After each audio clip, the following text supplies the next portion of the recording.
Shame on me, because I actually knew about Gordon Hiyabashi. Um, I didn't know of his passing. However, I was well aware of his story.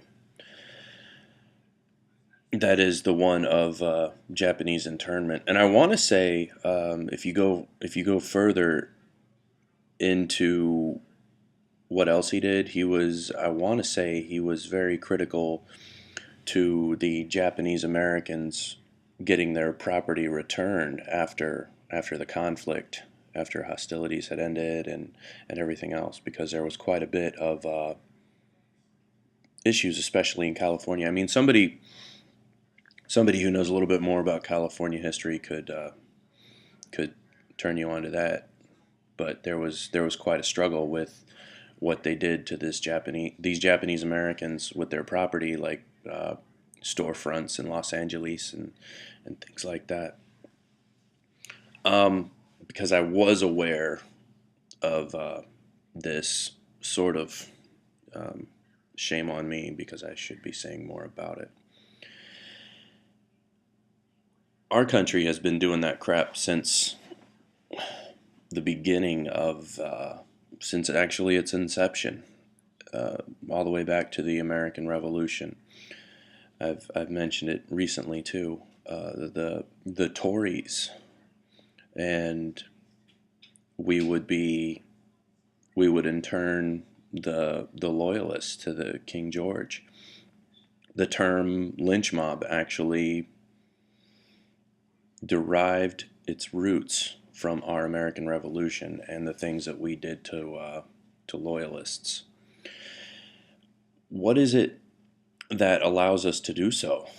To more or less take a crap on the document that some of us claim so much to revere. It has to do with our human nature trumping everything. And the human nature, of course, is greed, and greed overpowers fear every time. If you, by some means, have a chance to control something that someone else has, and all of a sudden you see the means to do so, if that one Japanese American has a really nice storefront that you've been trying to get, oh gosh, we're at war with Japan. Who do you think's going to support the legislation that would cause that person to be sent to a camp? It's going to be greed, and it has nothing to do with what's right, and it has nothing to do with the Constitution, and it's something that any person can be guilty of. The United States Constitution has been used for bad, I would have to say, much more than it's been used for good. And in that, the Anti-Federalist Papers have been proved correct a lot more than the Federalist Papers. I mean, if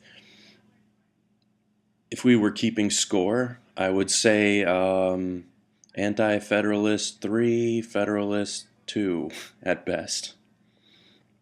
Because when our document was first conceived, the biggest argument was that, okay, well, here's this paper that we have that's enumerating rights and privileges, for lack of a better term.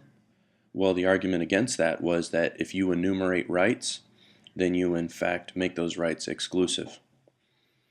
And regardless of what the original intent, that has been the outcome over and over and over again.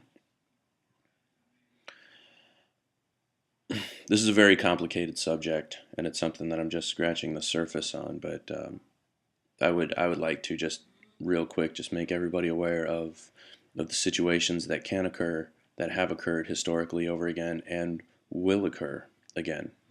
And if you want to know what it is within a person that would allow such things to happen, look at the mosque at Ground Zero.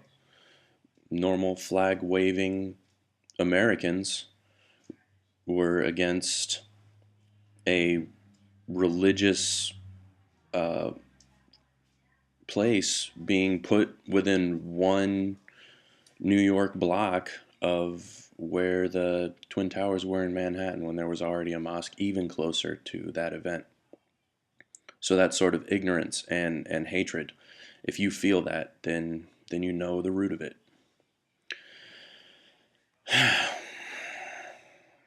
I don't know what to tell you.